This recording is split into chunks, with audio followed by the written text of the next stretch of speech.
Oh, happy Monday, everybody. Happy Monday. Thrilled to have you back here. I love doing these lives, getting a chance to do these interviews. They come every Tuesday and Thursday right into your app if you have a podcast app. So you can tune into Biz Book Pub Hub whenever you're got a down moment and you want to check out all these great resources these authors have been sharing and all of our experts. Without any further delay, let me introduce this show. Bringing a book to life, well, from that first spark of an idea to launching it into the world, can feel like a massive undertaking. But here's the thing, you don't have to do it all alone. That's why we created the Biz Book Pub Hub, a collaborative space filled with experts who know the ins and outs of writing, publishing, and promoting a book that makes an impact. With dozens of experts in our network, you'll find support at every stage, from writing and editing to building a marketing plan that gets your message out to the right audience. And through our free virtual networking events, you'll connect with fellow authors who truly get what this journey is all about. If you're ready to tap into a community that's here to help you succeed, head over to bizbookpubhub.com to learn more. Now, let's hear from our incredible panelists as they share what it's really like to bring a book into the world. With me today, I have Axel Meierhoefer, who wrote The Ideal Wealth Grower, How to Journey to the Time Freedom Point and Beyond, a practical, experience-based guide to building financial freedom through real estate investing. It offers honest insights, mindset shifts, and a proven framework to help new investors grow lasting wealth. Also, we have Luci McKean, who co-edited Protocols for All, 50 practical structures to ensure engagement, deep learning, and improved facilitation skills, a hands-on guide to running purposeful, inclusive meetings and classroom discussions using structured conversations that spark action, elevate every voice, and build stronger, more connected communities. Please join me in welcoming Axel and Luci. Axel, I'm going to kick this off with you. Just give me a little sense of kind of who you had in mind for this book, and welcome to the show.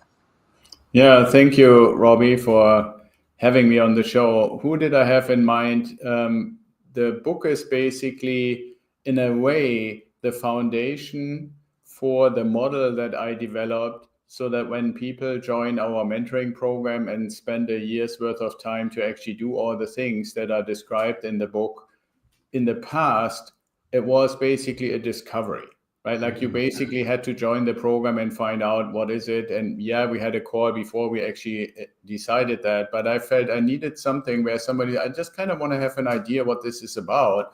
And then decide, is this something that I want to go deeper and really, find out how it works and make it work for myself. I love that by the time people come to have a meaningful conversation with you about your work, your programs, they have already decided that this is a good idea for them. They've peeked behind the curtain a little bit. They're better educated prospects. So that's a really smart way to use a book. And Luci, you and your co-editor created this great resource. So who did you have in mind when you were pulling that together? So our ideal reader is anybody who works with groups and wants tools to help them work together better.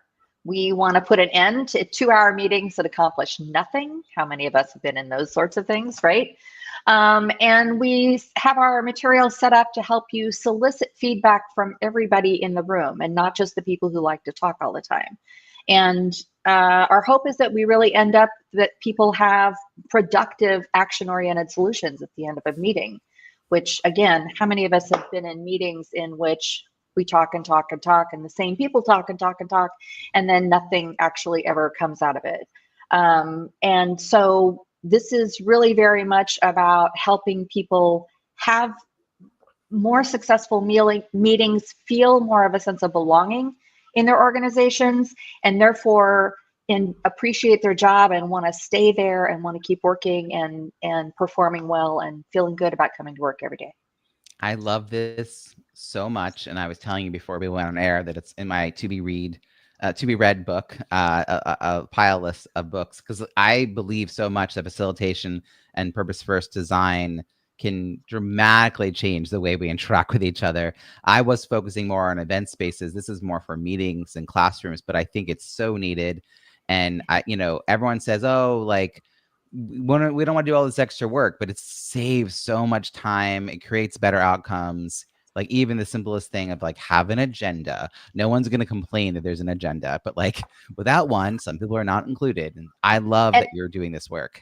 And you also want to like time things on your agenda so that you don't spend all of your time doing things that aren't really working very well. Right. So we say a lot to go slow to go fast. So you can get a lot accomplished in an hour if you pace it properly and go through particular kinds of structures. Amazing. And Luci, is this your first book? Well, this is our first book that's for sale for everybody. We have a number of training manuals that we put together because our primary business is training people how to do this work. And so these materials and protocols for all, they're for all. They're for anybody. You don't have to take our training in order to really accomplish a lot. And Axel, this is your first book as well. Is that correct? Not quite. This is actually the third book. Oh, tell us about these other two books. Well, the first book was a collaboration, basically a collection of, I wouldn't necessarily say short stories, kind of medium length stories about something profound that happened in life that, made a significant change either for business or for the way you approach things. And then the second one was basically the publication turned into a book of my dissertation, which was about business coaching and whether it's better or worse for a company to have internal coaches versus external coaches. And it's called The Shift Moment because during the research, I found that in most people that you have enough time coaching with, which is a little different than the book we're talking about that talks more about mentoring. But in the coaching realm, I discovered that there comes a point where even people who are not quite sure if they should do coaching, because oftentimes they may be sent by their boss instead of really volunteering for it, where they run out of the quick answers, these kind of snipey, quick little, like just leave me alone, go away kind of answers. And when you can get there together, that's where the profound change actually happens. And so that was the last one. It's been a few years, and then this one came out in October. You both did something I think that's really interesting and not easy to do, and that's taking content that was written for sort of an insular community of people and try to make it more widely available. Taking a thesis and making a thesis, which is academic writing, available in a different format. And then Luci, it sounds like you already had a lot of experience reading these, like a training manual, which is for a group of people that are a little in the know, and you're just giving them easy access to information for when they need it.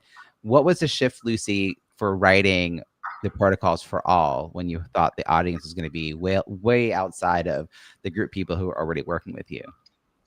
Well, we've always had people who've taken our trainings who've said, hey, I can use this in my book club or my church group or even in my family to help us plan sort of events or that sort of thing. And so we've always known that our work has had broad application. In fact, my co-editor and I, Michelle Mattoon, we each work with businesses. And so we have the same sort of thing, whereas our primary work together has been working with educators.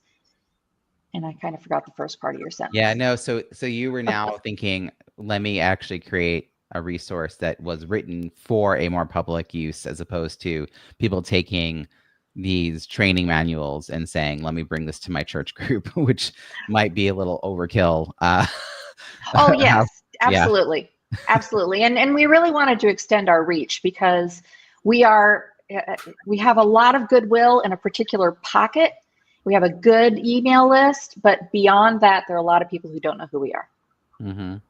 Did you have any reservations about writing a book in this way, Luci? Was there any considerations that you had to, you already had the skill of creating content in this format, but were there any considerations that you had to think through with Michelle about how to approach now that you were going to write something for this wider audience? I don't think we had a lot of concerns related to a new audience and putting this out for them. We had to have some conversations about how some of the things in this book are things that we do include in our trainings. And so we wanted to make sure that people who have already taken our trainings and invested in us wouldn't feel like, well, wait, why are they using the same stuff in the book for everybody? But certainly in this book, for all, Protocols for All, there's lots of new materials that's not included in our trainings. So there's lots of value for those people. And it really you know, the reason that we included some of the materials from our trainings in this book is because they're so good, right? Yeah. We have these ways of helping people really understand their colleagues better and helping depersonalize when there are conflicts and understand more what people need in conversations and problem solving. So it was a mix of things like that. But I'm really confident that people from any walk of life can pick up this book and find value in it. Well, I wanted to say kudos because we just did the Kindle cross promotion campaign in April of 2025, and your book from the very start was ranked like #1 in multiple categories at once. I think it finally hit #1 in all 3 categories that were visible, but it was popping up there quick to the top of the charts, which is wonderful to see when a book it's got kind of traction and people realize that it value and probably are passing along. This is the best time to get this book because it's this discounted rate, and I love that you had reach in that way. Axel, this book we're here talking about today, the Ideal Wealth Grower, it's a newer book for you. When you were writing that book, did you have a sense of it building into a business format for you? Like, if I were reading the book and getting really excited, like, how do I find you, and what was sort of the next sequence of events that you imagined a reader journeying through to get into your orbit? Yeah, the thought, I mean, for one, the business already existed and the model that the book is describing already existed. The point about the title was, for example, one of those struggles that you just asked Luci about, because several people said, well, wouldn't you try to get something more catchy or something where people would, quote unquote, clickbait or something.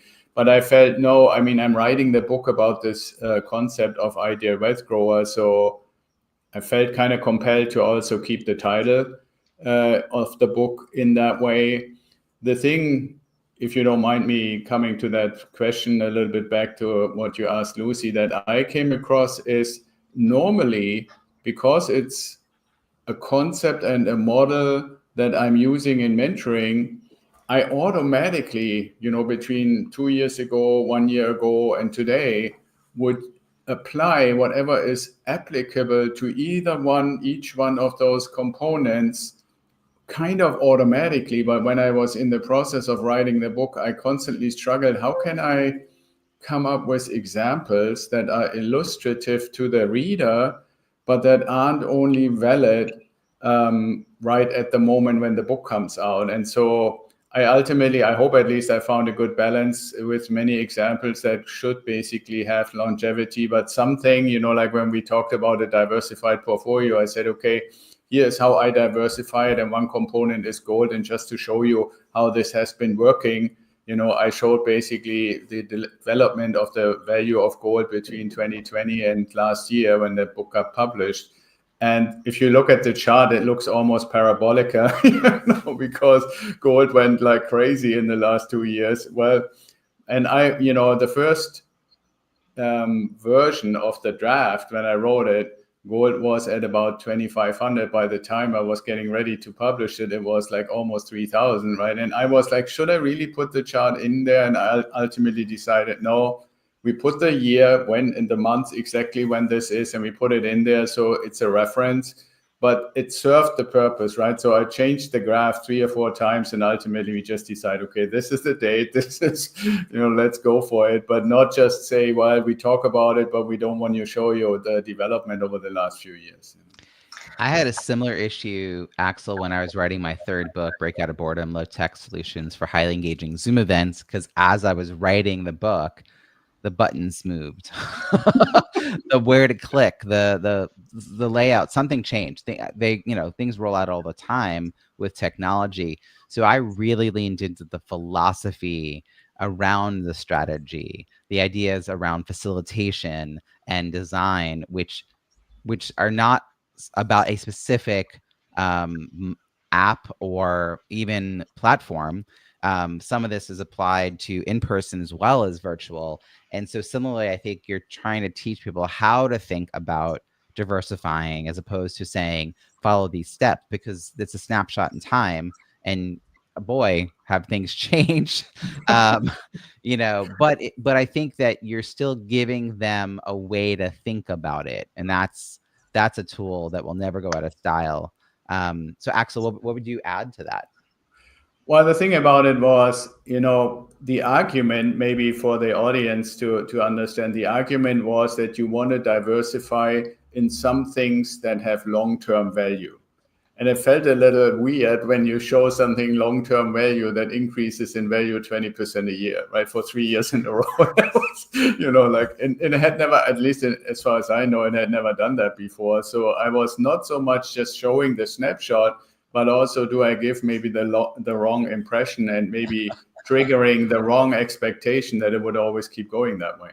Yeah. And it's really relevant to all the external forces around it. For the business that you have, Axel, your role is mentoring folks. That's kind of the ultimate for people who are reading the book, is that they can work with you to be guided to creating their own portfolios. Yes, although I would like to say the methodology is basically applied through mentoring. But one thing that has happened in the last 15 years is that I've developed kind of organically a huge network of connections.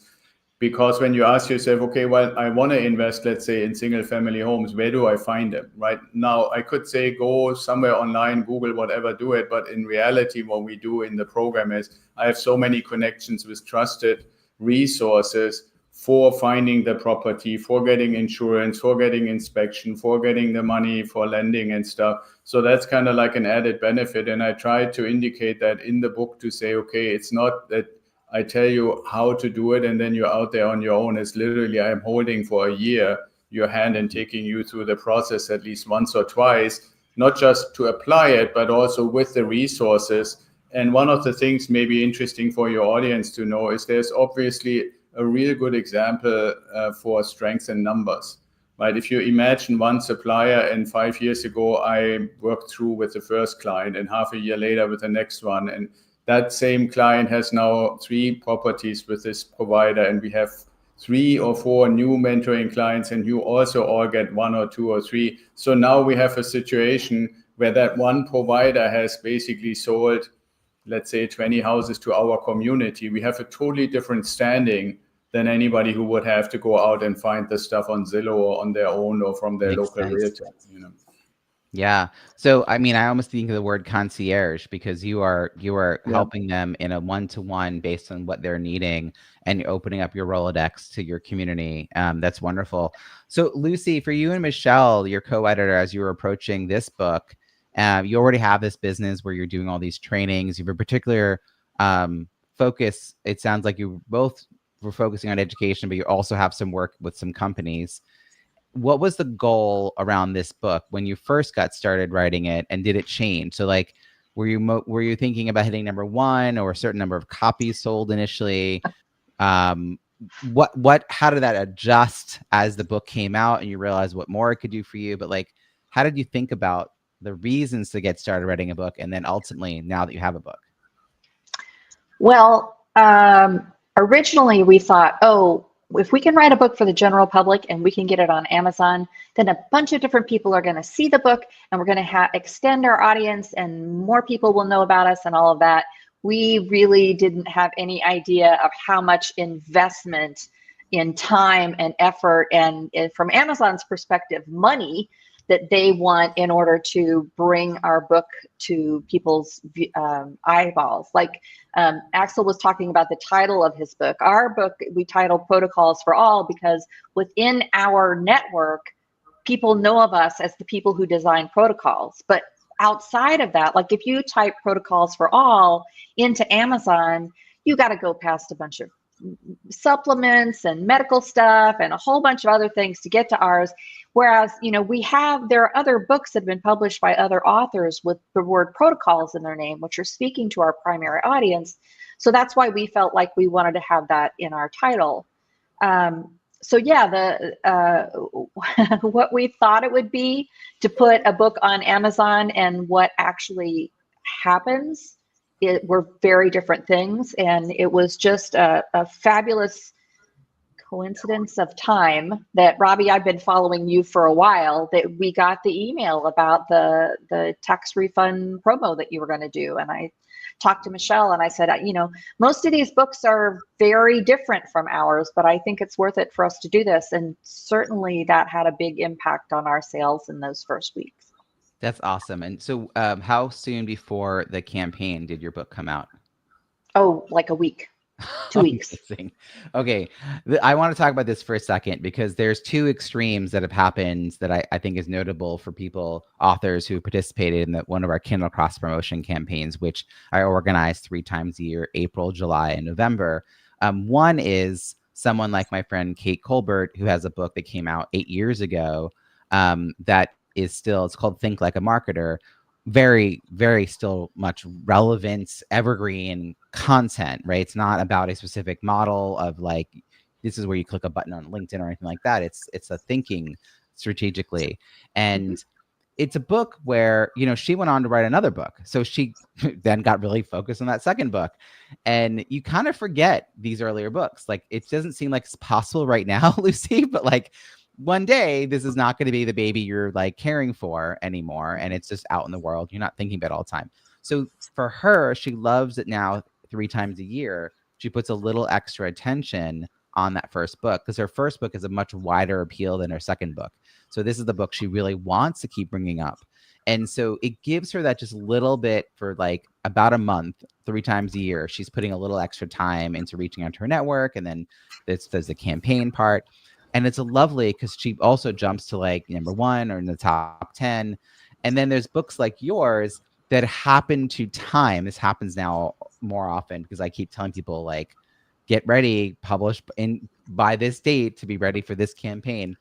And we end up being part of your launch process, really getting the boost out into the world. And then you have to do other marketing to keep the momentum up. So I think it's fabulous that you timed that out and an early in the books, you know, being on the bookshelf, it got some visibility and it did so well right out of the gate. So kudos to joining us, and I hope you keep coming back and keep getting that. Don't let it languish for 8 years, which is the thing that sometimes happens. But it's interesting because I could tell that it was a little bit newer because you don't have a ton of reviews, and that's something that I happen to focus a lot of time and energy on. This is like a big underscoring of like my book launch strategy. And Axel has heard this before, and Axel has been, you know, paying attention to what I talk about. We talked about your book when it was first getting going, and I want to say congratulations, Axel, because you have 23 total ratings and 22 written reviews.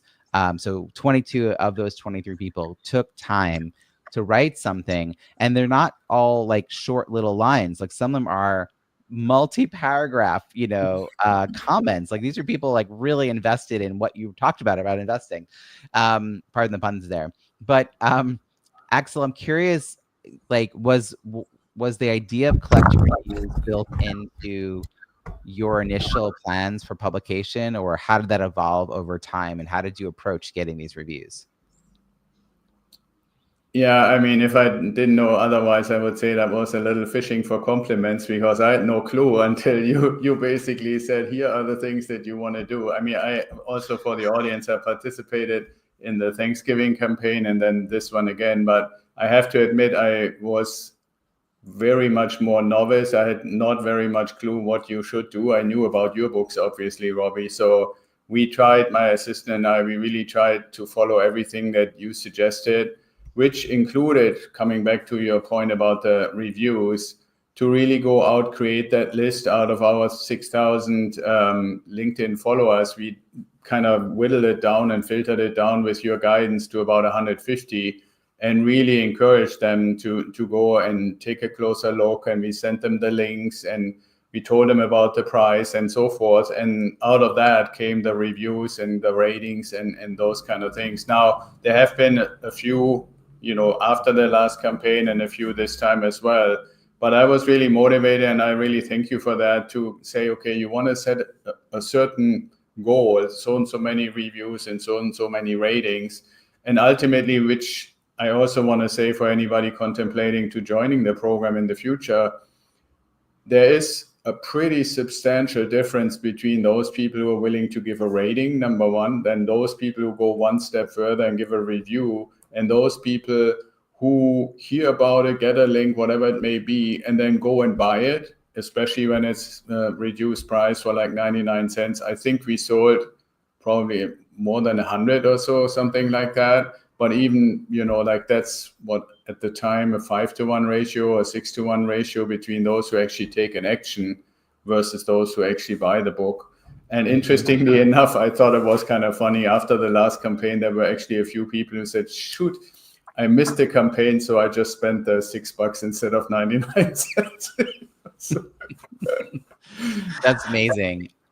I think what you're also underscoring is that getting written reviews. So the ratings are the stars. So anyone, whether buying a book or writing anything, can just leave 1 through 5 stars on the Amazon page for the book. And some authors have hundreds of those, like 223 ratings. And they're like, yeah, I have 200 plus reviews. It's like, no, when I click through, you have 8.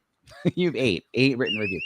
So one of the things I want to credit you for is that your review to rating ratio is nearly 100%, right? 23 to 22. Like that's amazing. It means you really did focus on getting written reviews. By the way, Luci, you have 100%. Every person who left a rating also left you a review. So we're getting you started. We're going to get more of those.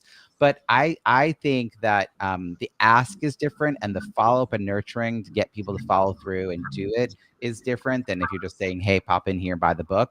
And that list of 150, every time you run this campaign, I would go back through that list and see who hasn't yet done the action of writing the review and remind them, hey, the book's going to be in this campaign in 2 weeks. I dropped the price early just for you so that you can go get it. Could you leave the review in the next 2 weeks before the campaign starts? And the good news is having a few reviews trickle in a few times a year actually helps with your book being discovered, because it's a combination of quantity of reviews, quality of the reviews. So like not just positive, but also that it's not just like a one-line good book. The recency of reviews. So how, like, you have a review that came in April 28th, which is like a week ago from when this is being recorded. So that's awesome. That's going to help you show up higher on the results page on Amazon for anything related to your keywords. And then verified reviews is the other piece. And so making sure that not most, but like half, at least, trying to get as many of those written reviews to be verified. And you have 14 of the reviews, so 14 out of 22. So that's more than half. So just these little things, because the longevity. So Luci, you've got this great out of the gate for you and Michelle. The longevity of people finding your book is going to be these different factors. And Amazon, when you get to about 100 reviews, something magical happens and they start to recommend it to everybody. Like it just pops to the top of their list. So, and it doesn't have to happen within a month of their book coming out or anything like that. It could happen 3 years from now and it would still boost your book a little bit. So a lot of effort goes into this. This is the kind of work that I love to do with authors, particularly those writing a book to help them grow a business. And it, when Axel's just listening and to the advice I had and following along, they can do a good job. Minimum 20. That's my goal for authors. Like, please get at least 20 to separate yourself from people who just did nothing but publish. But then aiming for 50 or more really puts you in a different category, particularly if you're in a competitive space. When there's a lot of books in your topic, I think it can help you stand out. And I imagine, Axel, there's a lot of books on your topic. And so the more you have legit reviews that are kind of showing this is really valuable can really help you.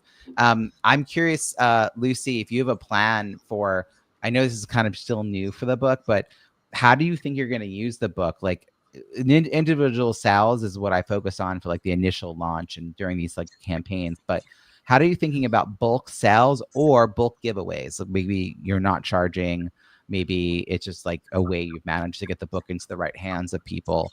So what have your thoughts been so far for what you're going to either have done or plan to do? Right. Well, one of the things that we're going to do is we're going to carry a copy of the book with us whenever we go to do any trainings in person or virtually. We're going to show people the book. We're going to really point it out to them because even at the full price, it's a pretty good deal. It's something that people will use and reuse. I will say that we also have plans. I mean, most of our books that we have published previously, we have spiral bound because, again, this is a book that people will carry into meetings and work with. And so Amazon doesn't do any spiral binding on the print on demand. So we're also printing some books locally and people will be able to buy them through our website. We'll still hope that they'll jump over to Amazon and leave us reviews, even if they buy them from us directly. And in terms of giveaways, I don't think we've had a conversation about giving them away at any point, but because again, this is a book that people can buy for their whole staff or for anybody. We'll probably do bulk discounts for people who are going to buy a large quantity. And for us, a large quantity might be 20 or 30 books, right? Because depending on the size of the organization. Actually, for the work that you do, because training is the work that you do, I could actually see you creating like a bonus structure based on the quantity of books. Maybe you throw in a Q&A if they buy 15. And if they buy 50, or I don't know, I'm making up numbers here, maybe they get also a 1 hour lunch and learn, just because right now there's a way in which, yes, you have the business of training that you want to get paid for, but there's also like the idea of doing a book tour as a speaking tour, like using the book to get booked to speak and to just have some airtime with your audience, because that's where you could impress upon them the additional value that you could bring as an organization, teaching them ongoing. And our work is very much experiential too. So, I mean, you can read the book and you can kind of imagine what it would be to do this. But if you're actually with a group of people, and that's what, even when I do a speaking engagement, I try to get people on their feet and talking to each other while it's my time for the keynote. So yeah, all of these things are great ideas. Yeah. And Axel, having a book has now been out for about 6 months. Has that led to any speaking opportunities as well? Well, that depends a little bit on how you define it. One thing, because at least maybe lack of imagination, but I can't really see bulk sales or anything like that very easily. But one thing that we have done is using the book basically for podcast guest appearances. Right, like for one, to get the bookings, to basically say, okay, well, and this opened the door to me coming back on shows that I've already been before over the last few years, to say, hey, it's not really that I do something fundamentally different, but now we have a book. That was one thing. The other thing is, on new podcasts, we were able to kind of branch out a little bit and not be pigeonholed as much as we used to be. Because we're approaching it with, hey, I've written a book. My assistant does the bookings, but I have written a book, and it's about this whole idea of time freedom, of early retirement, and so forth. It's not first out of the gate coming out with, this is for investing in real estate, even though it is. So that has led to a whole bunch of things, and it's actually business generating. I have the impression that a lot of people who are into podcasts, when they hear something that really resonates, they are actually willing to say, okay, this guy said go to, like in our case, ideawealthgrower.com and find the button to book a call, and they do that, right? And then not everybody, but oftentimes they are so prepared, like you said when we started, that it's not quite as much of a hurdle to say, hey, maybe you want to actually experience it yourself, versus the normal marketing stuff. So that's kind of how we, since we started and finished the first campaign, how we have kind of transitioned to using it. Well, I do count speaking on a podcast as a speaking engagement, because it's another platform. It's an opportunity in front of an audience. Most podcasts have more than 20 people and listening in. And I have to tell you, if you gave me a room full of 20 people, I'd say yes. So why not do it on a podcast where I can just do it from my house? It's even better. But the audiences I'm thinking about for you for more like presentations or interviews might be communities of blank people, like whether it's even communities of entrepreneurs.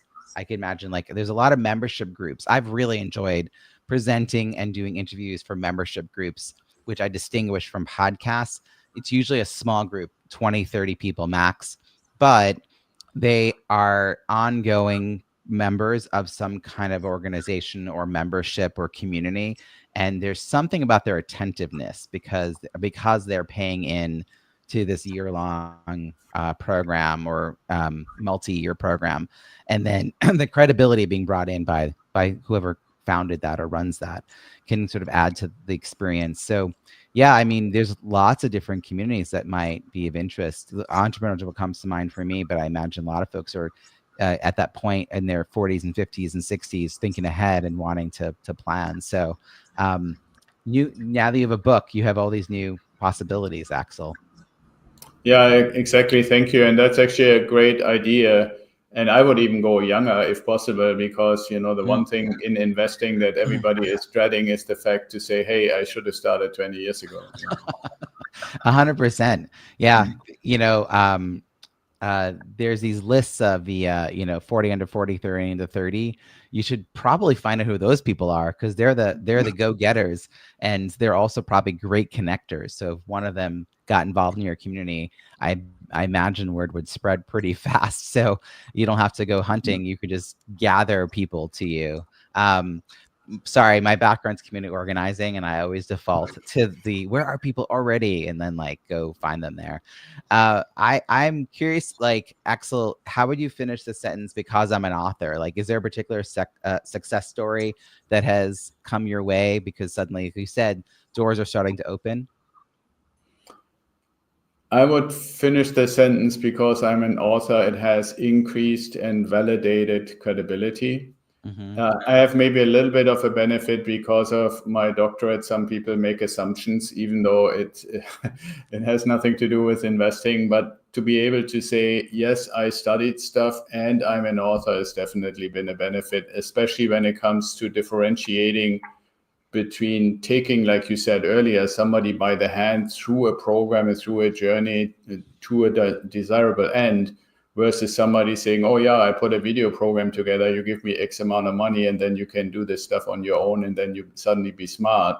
That, with being an author and actually writing down in a way promising, you can read it, but you can also experience it. That is definitely a totally different ballgame. Yeah, I'm curious. I had the experience right now. I'm about to move forward with publishing my 4th book. By the time this airs, I think it'll just have been out publicly. It's called Launch Your Book, an Entrepreneur's Guide to Reviews That Drive Revenue.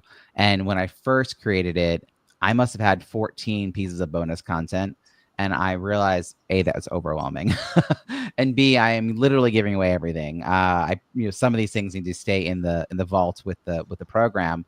And figuring out sort of what do they need to be able to try this out on their own and get some proof of concept, and then know that there's more resources and more support either with me directly or not. And Axel, sounds like both you and Luci have, so much you could share.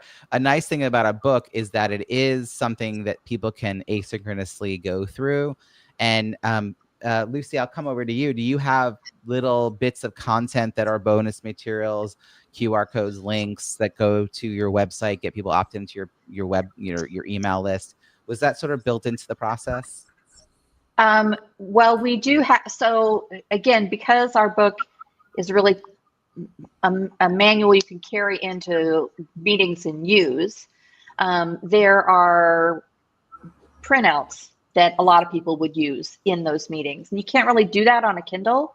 So what we did was we took everything that in the print book is a handout that you would copy and use in your meetings. And we have those packaged up in a set of downloads that people, when they buy the Kindle, they come to our website, we collect their name and their email address, and they can download all of those kind of printable things. So that's an easy thing to do.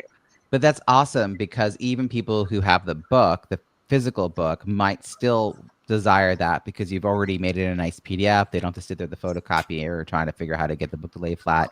I mean, you package it up and you've made it something they can easily point to someone else and say, here's all of the resources in the book to a colleague. And, this is the one we're going to use, this is the one we're going to use, etc. So sometimes I think authors overthink what should the bonus content be. And I'm like, well, what's in the book? Like, you don't have to create new stuff all the time. So a lot of my books, it's like I have a 4-step process. So I'm going to spell out as a checklist this process, so you're moving along. Like, there's different things like that. Axel, similarly, do you have things that you're directing people to download or access from your website? Yeah, absolutely. We have 2 things as categories. The one is a bunch of links, which I'm pretty optimistic will remain, like certain calculators that are available online that have been there for years and that will most likely continue to be there for a long time. And then the second thing is kind of similar to what Luci said. The book is talking about what we call the mindset manual, which is a collection of exercises to first identify where do I stand with my current mindset in the context of the topic of the book, and what are things that I could do to get better at it or change it or push it in a certain direction. And those are literally things to fill out. Now I have tiny on the pages, little lines, but it would be excruciating to do this in the book. So we have links to the actual PDF, which is like basically letter-sized pages that you can normally fill out that are properly spaced and so forth. Yeah, that's right. So they get a little preview of what they might be downloading and needing. Then they get access to the full page as a PDF. This is great. I want you now to both think about what advice you're going to give someone who's listening in and they're getting ready to write a book that will help them position themselves as the authority, as the expert, as a speaker, coach, consultant. And Luci, I'll come to you. Is there something in particular that you're like, yes, before you jump into this project, definitely think through this piece? Well, I would definitely tell people to go find you, Robbie, and sign up for these programs, because I think that you've given us a lot of benefit in a very short period of time that we didn't have to create all on our own. Mm-hmm. I think that, I mean, it's a little daunting to tell people, okay, before you write your book, think about how you're going to sell it, because it's hard enough to write a book, much less think about all of that extra work. But at the same time, I think about if we can, I would recommend to people to think about, what are the free things? What are the add-on things that you can include? Because that will definitely make an impact when you're trying to sell the Kindle. Mm-hmm. Well, and I think knowing who you're selling it to, right? Getting really clear on that so that you write a book that's useful for a specific audience and not just like too generalized, right? Yeah. Yeah, I should say that my original undergraduate degree was in advertising, and so I'm always thinking about the audience first. So I forget that other people don't think about that. Yeah. So you had a pretty clear sense of who was going to be picking this up and making use of it, and designed it with that in mind. Which means some people are going to be drawn to it. Even the language, like you said, protocols for all. Not everyone's gonna be using that language, but the people who are in the know get it and like understand intuitively like what you mean by the title. And I think similarly, Axel, you were trying to attract certain people, but you're also trying to not be lumped in with all the get rich quick, like here's me standing in front of a rented car to show you how fancy I am, right? Like you know what I mean? There's a lot of like marketing in your space that is not what you want to be associated with. So I think your language attracts certain people who are trying to be a little more serious about it. So these are the kind of things that I love to be thinking about this. Axel, what's the advice you would share with someone who's getting ready to write a book? Well, it might be a little bit counterintuitive. I found out that it was super helpful when the book was pretty much done, at least in a manuscript form, to go to some of my friends who I knew that would give me really like straight out, direct into the face feedback, but who were not very familiar with the topic and the stuff that I'm doing, because ultimately in hindsight, I didn't know that when we did it, but in hindsight, I have to say, they pointed out so many things who were like super crystal clear to me because I use them every day. My brain automatically knows. And I think I just made the assumption that because I know it well, everybody knows it well, which is not necessarily true. And so these 2 or 3 friends who I said, I know that we haven't talked about much of this stuff that I'm doing. Could you do me this favor? And they came back and said, I've never heard this. I don't know what this means, and so forth, So that taught me a really important lesson. And I should have probably done this a little earlier, because obviously throughout the book stuff repeats. If I would have maybe written the first 3 chapters and said, hey, can you take a look and tell me the feedback, not just in tone, but also the complexity of language and the complexity of certain terminology, that would have helped. This way, the way I did it, I had to go back in some cases 100 places where something needed a little bit of an adjustment, or like, changing it from written out to an abbreviation, or from abbreviation to written out and stuff. So I would say, lesson learned is engage the people that you trust and that give you good feedback, but aren't necessarily expert in your topic.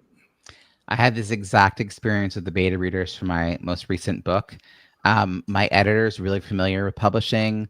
I had 2 people who publish read the book.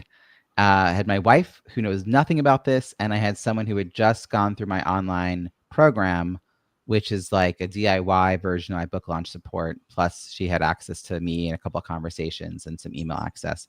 So she had watched all the videos, and honestly, her feedback was tremendous because she had just gone through the process of launching a book and had gone from knowing nothing to experiencing it, and then still had questions.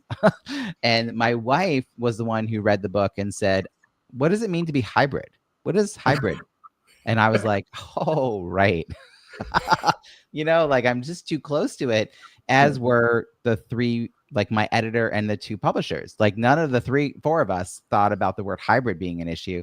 So what that taught me, Axel, was I had to go back and make sure that every concept, every time I mentioned a concept, I had to define the concept the first time. And sometimes I redefined it 3 more times, depending on how important it was and how much further in the book I might brought it up. And not just like leaving some assumptions.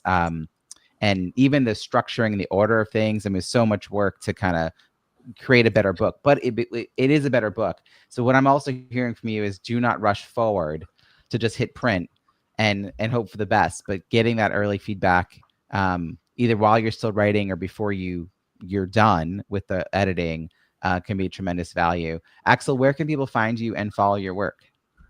Well, like I said earlier, idealwealthgrower.com. You find a tab for the book, you find a button to have a call, you find a whole bunch of other stuff. That's the easiest way to go.